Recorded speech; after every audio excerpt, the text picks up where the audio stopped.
Welcome to the Blue Cafe. We offer stories of infidelity, betrayal, and redemption. Please like and subscribe. Cheers. Now, on to today's story. The worst day of my life, kind of a long post. These are the events of the worst day of my life. My wife, my confidant, my best friend, the person that I thought would be there for me no matter what, became my enemy that day. My wife hated me and wasn't afraid to tell me that day.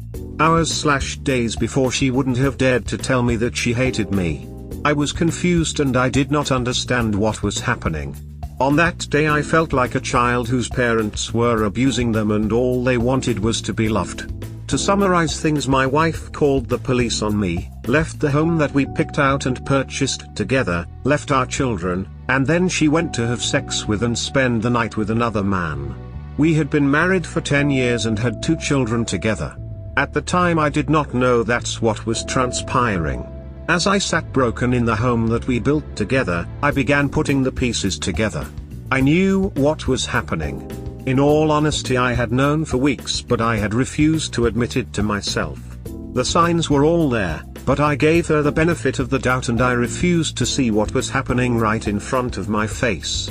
The only issue is at that point I didn't know with whom it was happening with. I thought it was with her friend male from work, but it turned out to be her boss. She did an excellent job of hiding in plain sight and throwing me off her trail. Her lies mixed with the trust that I had in her made it hard for me to pinpoint what was going on. All I knew was that my marriage was unraveling in front of me and I was scared. I felt helpless. Little did I know, I really was helpless. Not only did 2 of the worst things imaginable happen to me, but I almost threw my life away that night as well. I waited outside of her place of employment from midnight until 7 a.m. the next morning for the person that I thought she had spent the night with. I was thinking with pure anger and pain.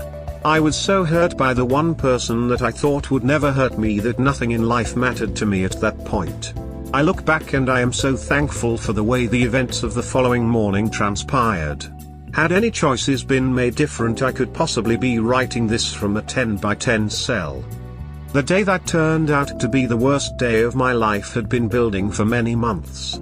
By the time I realized what was happening, it was already too late to stop the train that was already in motion. My wife had already been with this other man sexually multiple times by this point. She had already fallen for him. She did not have a plan of how to move forward, but she was certain that she didn't want me anymore. In my heart and mind I searched for what I had done to deserve this. Even though it has been months, I can still remember that day like it was yesterday. We got into an argument over nothing. She pushed every button I had until I grew frustrated and angry. She called the police, they arrived and then she left and went to another man's house. I did not see her until the next morning. To add insult to injury, today I was searching for study music to download. I have to download music in advance because a lot of the time the connection in my study room is too slow to stream. Well, as I was searching I came across her favorite playlist. It's a reminder and a blueprint to what was going on with my wife and how she felt. Looking at the songs, the timeline, the lyrics hurt like a mother ducker. The first liked song of the affair era on her favorites list was Love Bites by Def Leppard. From there, if you are looking at it from the perspective of a betrayed husband, it only gets worse. Martin Vide, Poison. And then we get to Love Is in the Dark. Further up the list we get to the song by Pia Mia Let's Do It Again, where she's talking about her one night stand and how she wants to do it again. Then I see Just a Kiss. I imagine this song was a favorite around the time that my wife had her first kiss with another man that wasn't me. It's painful to see, to be honest. I can look back and realize that this had progressed and that was the moment when I should have started seeing things. But I didn't. I honestly should have seen things long before this point. From that point forward my wife was no longer mine. Her thoughts, emotions, feelings, were all geared toward another man. As the playlist gets to the song Tomorrow by Chris Young, I don't know if that song was saved with me on her mind or with him on her mind. But the lyrics Tonight I'm gonna love you like there's no tomorrow leads me to believe that she was thinking about him. As the playlist continues, I could tell that my wife's feelings and opinion of me were changing. Initially she was awestruck with her new interest, so that's the focus of the songs. The Affair era playlist started with lust and excitement, but as time went on it got sadder. I could see in the music what my wife was feeling. She was hating me. She was thinking that I was different now. She was over me and she was wanting things back to the way they used to be. She was done with me. The music tells the tale. The thing is, I hadn't changed. No more so than people do in long relationships. What was changing was her view of me. And it was a warped view because of her affair. She was convincing herself that I was a horrible person. A horrible husband. That I didn't love her. This was the furthest from the truth, but it's what she needed to tell herself to be able to keep up her affair. My wife changed her hairstyle, which she had not done in over a decade. My wife began wearing makeup, which she had never done. She bought perfume. The other change which I didn't notice was that she began paying less attention to me. She started being angrier toward me. I was losing, and eventually lost here. She told me on the day that we got married that she would love me forever, but it wasn't true. On that day I realized she did not love me. I don't doubt whether she once did, because I believe that she once did, but on that day it was gone. She was daydreaming about another man. She was fantasizing about him. She wanted to be with him when she was with me. When we were together she wanted to talk to him. When she needed a shoulder to cry on or someone to talk to, she ran to him and not to me. I guess painting the spouse as a bad person, neglectful, etc. is a way to rationalize and live with themselves. I hear you. Yes. Before I found out about my husband's affairs, maybe 3 months before, he started treating me like shit. Always angry and goading me. I guess it's a thing with cheaters. For me it was 6 months of hell treatment till good old D-Day. Was a horrible time in my life with a climax of total misery. I agree. Not to be dramatic, but it ducked with my head so bad. Every day I would ask myself, WTF did I do? Now I know. Nothing. I guess cheaters do it to justify their actions. Who knows? Assholes. Her temper got shorter. She would interrupt me when I was talking or just completely ignore me. She would ask me to go out of my way to do things that were inconvenient for me, insist I do them when I pushed back, and not show any gratitude or empathy for me. Then for the month of attempted reconciliation she was withdrawn and uncaring and was probably only thinking about how sad she couldn't see him. Our brain will jump through a loop to avoid us seeing ourselves as the bad guy. Sounds very close to what I went through. I tried reconciliation, which I knew from the start wouldn't work, for a few months. I just ended up filing papers and divorcing her. I'm no expert, but I'd do the same if I were in your shoes. I feel your pain. This kind of betrayal will break anyone in two. Get in therapy as fast as you can. Therapy for you. Stay on this sub for support. I wish you the best. D-Day was 8 months ago and we are still married. She has been saying and doing all of the right things as of late. Also, we have children, houses, and an entire life together. She is remorseful and wants us to work, but the memories and thoughts of what happened are killing me. My hope is for this to work out. I just don't know how as a man I can forgive what happened. It was the ultimate betrayal and disrespect. You are choosing unhappiness. Years from now, when you are filled with regret, it will be a small comfort knowing you chose it. It's a damned if I do, damned if I don't sort of situation. There is unhappiness behind every door at this point. The bad choice was made a decade ago when I chose someone that I thought would be faithful to me forever. Please don't blame yourself.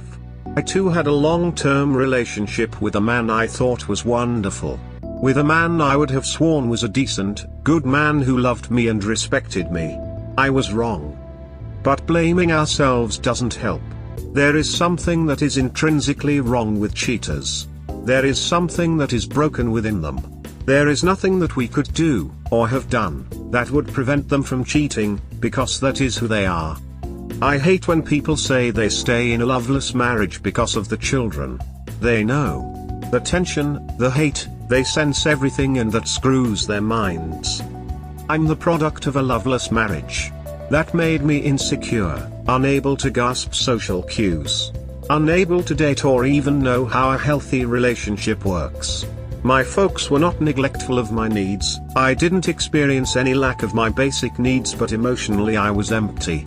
It took me years of therapy in my adulthood and a couple of relationships in which I was cheated on to somewhat straighten up some things. Don't use the kids as an excuse. Sorry you are going through this. That is hell, and I've been there. Gather as much evidence, especially that she left you and the kids. Prove she is not emotionally fit to be a mother. Win custody and pursue happiness. Cheers. Yep. Ditto. My father's affair ducked up the psyche of all 9 of his kids, including me. Would have been better if he left. I'm not going to say it's loveless. I definitely love her, and she at least says that she loves me.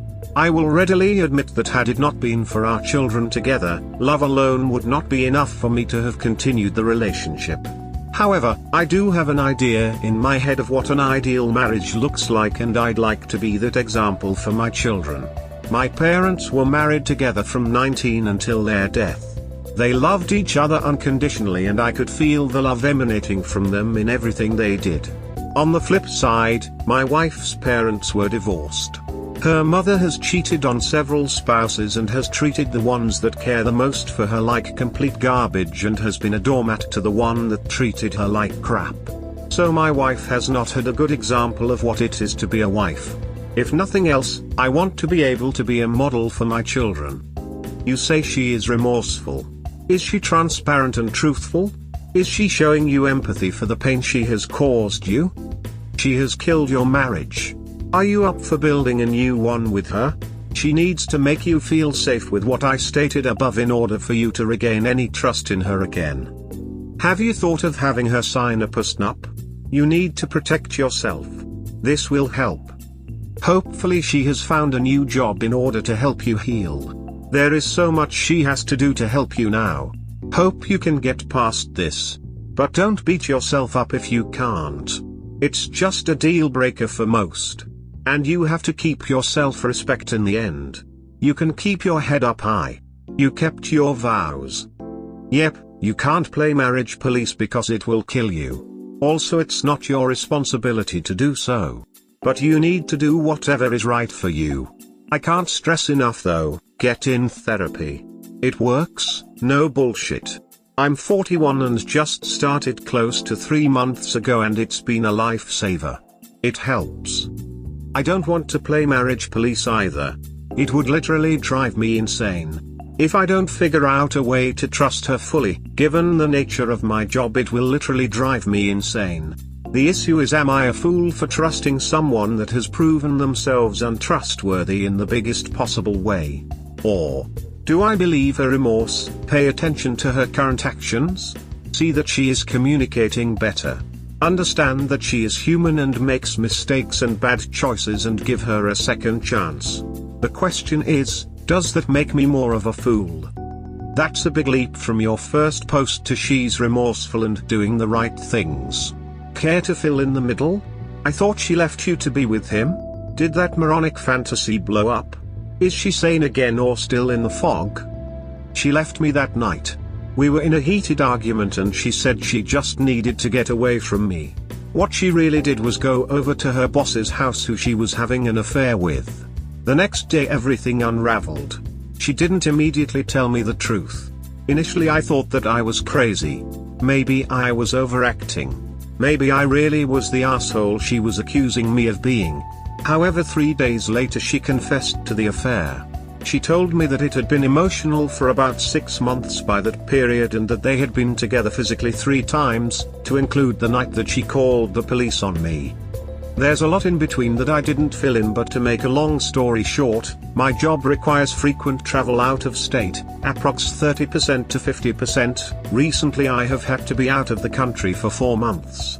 I am on month 3 of this 4-month stint, and thoughts of the affair have pretty much consumed me. It is hard for me to even enjoy life. I desperately want to move forward, get past this, have a happy marriage, happy life, but it's just not happening right now. I am 8 months out from D-Day and I thought things would be better by this point. Thanks for the explanation. You say now she's remorseful. What does that mean? How is she remorseful? What actions by her show remorse? Not words. I don't care about those because coming from a cheater they're absolutely meaningless. What actions is she doing that show she's remorseful? The terminology that you use is she sane again or still in the fog is very interesting. That describes pretty accurately what was going on. It's like she was temporarily insane. She was not the person I married. She was making choices, decisions, and seeing things in a way that was completely not her. She was viewing the things that I did in a negative light, no matter how good or positive they were. My mistake, if any, was giving my all to improving our situation. I was working, doing a lot of work travel, going to school, and trying to take care of sick family members. Throughout all of that I suppose I gave less and less attention to my wife. I was under the impression that a decade-long marriage was strong enough to handle times like that. I was wrong. Her mistake was assuming that she couldn't talk to me about her problems, her loneliness, her issues with me. Instead she chose to vent to her boss. The more they talked the closer they became and the more her thinking became warped toward me. The next thing you know, they are sending sexy pictures to one another, then sharing their first kiss, then planning on being together physically. She has described her affair as an escape. She was able to get away from all of life's problems. She says when they talked she didn't have to face all of the issues of reality. Even when she thought of being with him physically she says in her head it was this magical sweep her off her feet, dominate her, style passionate sex. She says in reality it wasn't that way and that she wishes she had just left it as a fantasy in her head. Once an affair takes hold, they go insane. I lived it. You don't even recognize them anymore. Some snap out of it. Some don't. Some come back from the fog in time to save themselves and their marriages, some don't. Before infidelity had touched my life I've met a few people over the years who had cheated on someone they love and it cost them the relationship. I've yet to meet even one person like this who said it was for the best. They all regretted what they had done, recognized the screwed up the best thing that had ever happened to them, and wished like hell they could go back in time and get another chance. In my wife's case, who knows where it would have ended up if I had not found the balls I had voluntarily surrendered to be a new millennium modern sensitive progressive man. I reattached my balls and destroyed the affair very publicly. Served her with divorce papers and told her to get the duck out of the kids and my lives. That overwhelming shock of losing everything she had spent her adult life building for some fling with a gym rat douchebag snapped her out of it. You two sound like a real nice guy. That 21st century modern sensitive progressive male that has taken his balls and stored them on a shelf in the garage or basement somewhere because you won't be needing them. When you think about it, our wives must have truly believed that we were such weak pathetic males that they could have sex with other men and that would somehow be okay. My balls are reattached permanently. Today my wife understands that I am king of my castle and that being my queen is one hell of a great gig, but it's not a right, it's a privilege. Even look at another man from here on out and I will divorce her with extreme prejudice. I'll never store my balls on a shelf ever again. Are you the king of your own castle? Her mistake was assuming that she couldn't talk to me about her problems, her loneliness, her issues with me less than. Please don't be one of those guys who actually buys that crap. What else is there then? I'm trying to look at it from her perspective. I'm not blaming myself, but I'd also like to believe her when she says that she felt that she couldn't come to me. It's absolutely not true, because she could have. But perception is reality. At least that's my stance right now. Therapy would be nice. Issue is I'm currently deployed. Most of the time it's just me and my thoughts. Trying not to go completely insane is becoming more of a struggle every day. I've been there.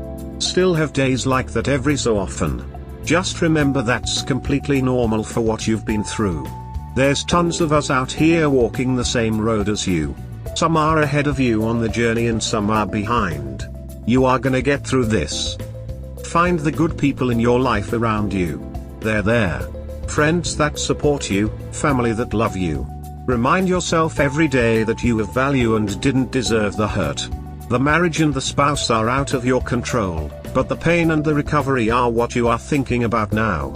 If you need to find a reason, try, but it's not going to be the real reason. It'll be whatever your brain needs to make sense of it. In the end, you need to find your smile, find your confidence. It's there. Just buried at the moment. Don't stop digging. It may take a while. Your heart and brain are complicated things that are both very damaged right now. Don't do anything to further damage them. Take your time. We had a client based in the US go through something similar. His wife left for the boss. A little research and we determined that the boss owned the business outright. We initiated a lawsuit based on loss of consortium with the spouse. We named the boss and his company as defendants. On receipt of the lawsuit, the ex and the boss had a great laugh. Their condescending email was held as evidence. Our response was, "Call your lawyer." You may be surprised 1 hour later, we get an email from the wife. "He ducking dumped me, you bastards." They both showed up in court. Her attorney was basically begging to settle. We won. Period. It was one of the best business trips I had ever made.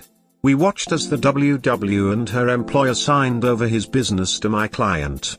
He signed over a bank draft in the amount of his home. Then he turned to the WW, who had to proffer her measly amount. It bankrupted her. I smiled at both of them, and said to the boss, "Bet her cunt wasn't worth this." He responded that she was the most expensive prostitute he had ever engaged. She heard this and dissolved into a puddle. She will be paying her ex for a long time. We evaluated and sold the business to the boss's competitor, who promptly horse laughed in the boss's face. All told, the evil people lost big, and my client won. He now lives in a fairly luxurious home, does not have to work, so does nothing but charitable projects with his new wife. The old wife is still trying to figure out how she was outfoxed. Should I fake it? What's love got to do with it? So last year I was cheated on by my wife, who I had been married to for a decade. I discovered her infidelity close to a year ago. She had a months-long affair with her boss, which culminated with them sleeping together multiple times. Flash forward to today. I have a very good job that I love, but it requires that I travel extensively. Most of the time it's just a week or two a month. However, a recent project has required that I be out of the country for a couple of months. This project is not complete and I am a few days away from returning home.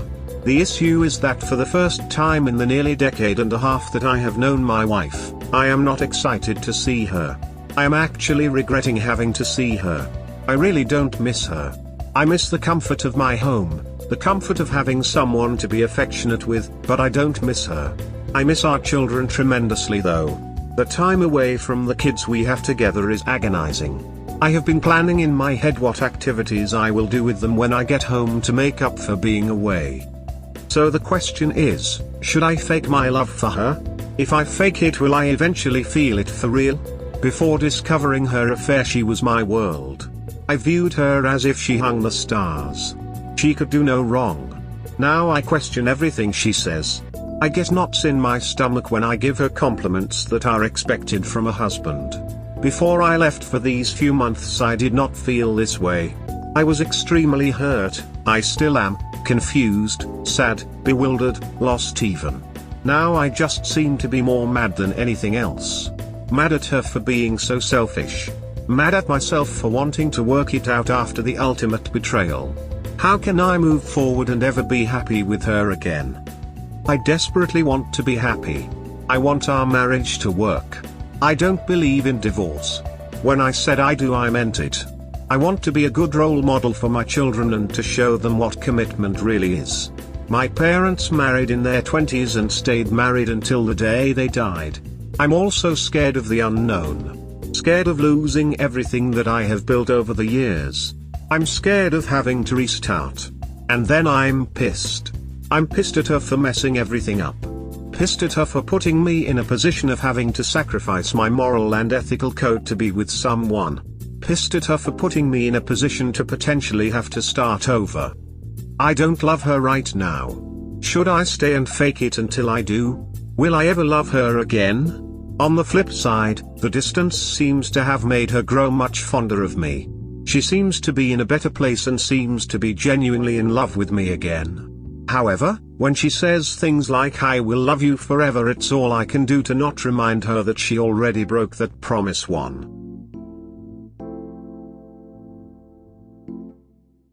What she did is unfair. Faking love for her is unfair too. Two wrongs, yada yada yada. Be honest, if you don't want to compliment her, don't. If you aren't happy to see her, don't fake it. She should see all she has done with her selfishness. It's not punitive, it is reality. If she sees this, she might make changes to bring back happiness and compliments. If she sees false reactions, you are taking her chances of getting better away. Excellent insight. Our reunions after extended work trips are always exciting. She gets new outfits, gets her hair done, nails done, etc. She does this stuff at other times as well, but she makes sure to be at her best when I fly back into town. We plan where we're going to go out to eat, etc. I feel almost selfish if I tell her that I'm just not into it. It's expected of me to be happy to see her. But the flip side is that if I don't let her know exactly how I feel, how will she know what to change? The rub is that she actually has changed over the last year. She communicates more, she reaches out to me more, she thinks of me more, she lets me know what's on her mind and that I'm on her mind. But none of that has made me forget about what she did that led to her relationship epiphany. Your name says it all. Faking it just extends the fantasy. You have a right to find happiness, and if she is into help with that, she has to know the extent of the damage. I always look at these things as the Titanic. They struck an iceberg, but there was very little visible damage. To any passing ship, they would not have even known anything was wrong. Below the surface, it was a complete and utter disaster in the making. Right now, what you are doing is masking the hurt for her sake. While admirable, it is causing deep-seated resentment and damage. She thinks things are fine, but she needs to know the ship is sinking. The downside is, she might decide she cannot continue once she knows. Frankly, that's on her, and if that's her attitude, you will be better off either way. I'm of the opinion that when love dies, it really truly dies. There's no going back to the way things were. Because she killed it with her callousness and her selfish actions. Think about the time you had your first crush, or the first time you fell in love. You must have been an inexperienced boy back then, but the feeling of love is as natural to a boy as it is to a man. It's the most natural feeling in the world, and it cannot ever be forced. Why do you think so many couples divorce even if they're good together, they're good teammates and genuinely care about each other? But they do not love each other. The incessant missing, the daydreaming, the hung the stars in the night sky cannot be fake. A couple who works well together still shouldn't be together if they're not in love, even if there's no infidelity on either side. That's just prolonging the pain and the sadness. Loving is a very natural feeling for me. The things you loved about her will be shadowed by the fact that she cheated. I was so in love with my ex, I daydream about her. Her smile, her laugh, her wit, the way she fell asleep, the way she smelled. And you know what? After being informed of her cheating, I still loved her, but it was so mind-ducking. I'd see her smile and laugh and get the butterflies. And then my mind would conjure up, but she cheated on you. And that feeling would pass. You will never have that unconditional innocent love with her again. My 2 cents. I fear you are correct. The type of life that I had will absolutely never come back. There's a possibility that something different could come out of it and another type of love could grow, but will that be as fulfilling?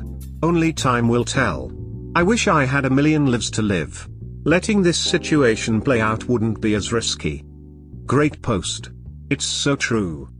Did you ever get that unconditional innocent love with anyone else after cheating? Sometimes I feel like I'm scarred for life. I don't think so. It has been almost a year since we've broken up / she cheated, and I still have major trust issues. However, the pain of being cheated on has reduced significantly. I used to flinch at the mention of cheating / infidelity for the longest time, but now it's just a matter of life and I laugh it off. If you venture out into r/divorce, you'll notice how many marriages that have lasted years have ended in infidelity. It's insane. People who've been together since they were teenagers, couples from all walks of life who were the it couple for everyone, have been infected by the disease that is infidelity eventually. I think human beings are monogamous, but we're not good at really long-term relationships.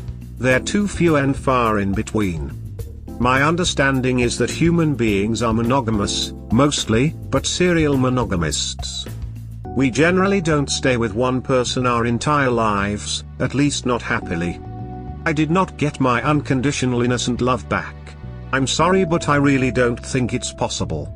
When you get cheated on by the person you have full faith in, it's really hard to come back from that and to trust ever again.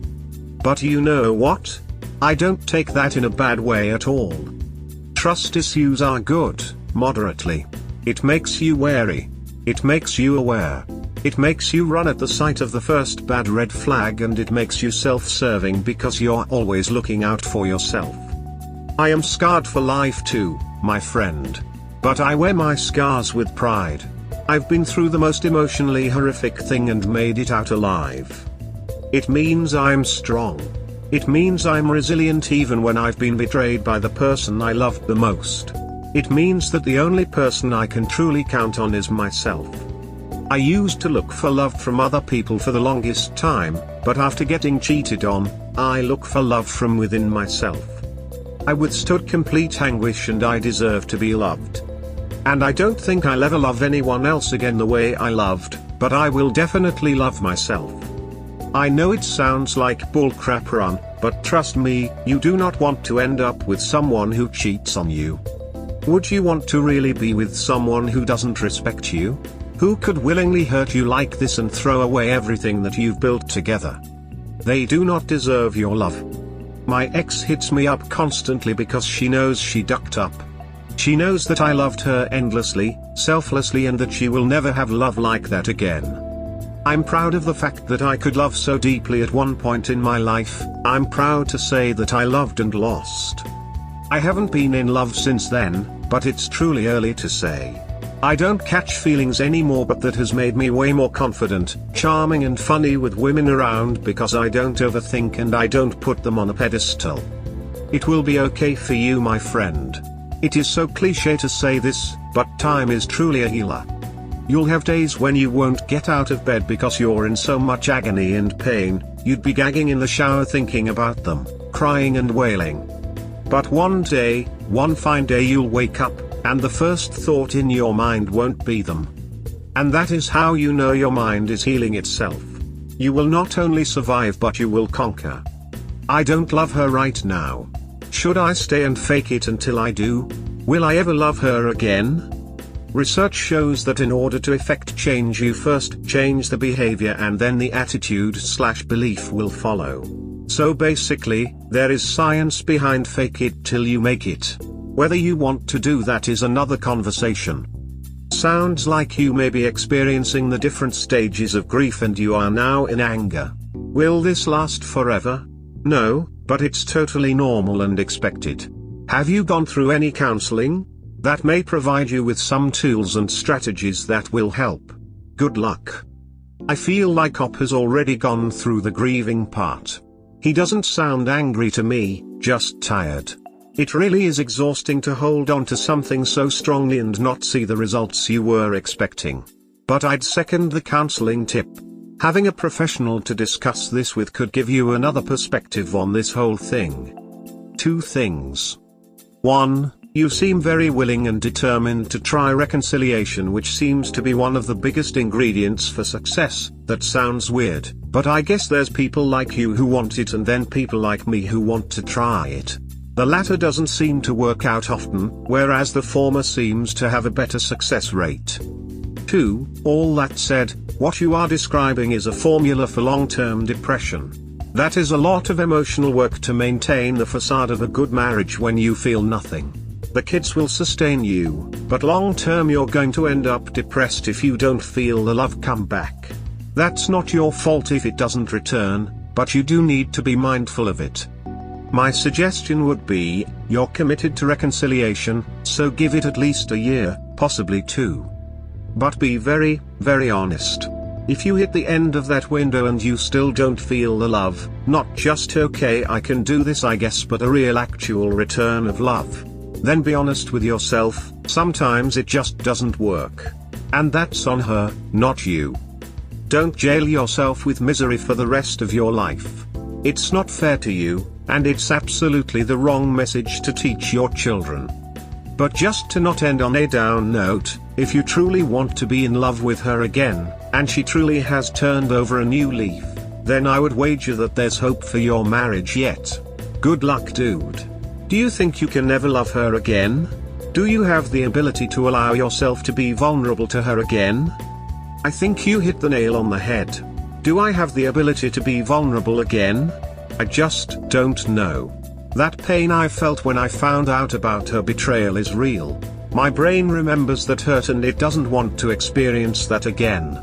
I think that's a good deal of my problem right now.